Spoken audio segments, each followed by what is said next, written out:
ఈరోజు press club లో ఏదైతే రాంబాబు గారు తలపెట్టిన మా ప్రెస్ జర్నలిస్ట్ అయిన రాంబాబు గారు తలపెట్టిన కార్యాచరణ మంచిదని మేము కోరుకుంటున్నాం.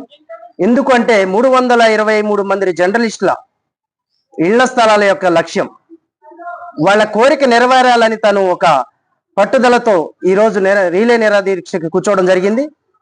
మేమందరం కూడా యూనియన్లకు అతీతంగా ఒక ఎలక్ట్రానిక్ మీడియా టౌన్ ప్రెసిడెంట్ గా బాధ్యత తీసుకొని మీడియా అందరినీ కూడా మేమందరం యూనియన్లకు అతీతంగా వచ్చి ఈరోజు సంఘీభావాన్ని తెలపడం జరుగుతుంది.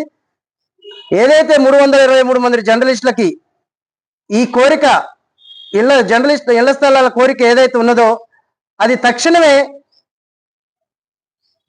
అమలు చేయాలని ఏదైతే ఈ ప్రభుత్వాన్ని మనస్ఫూర్తిగా వేడుకుంటున్నాం.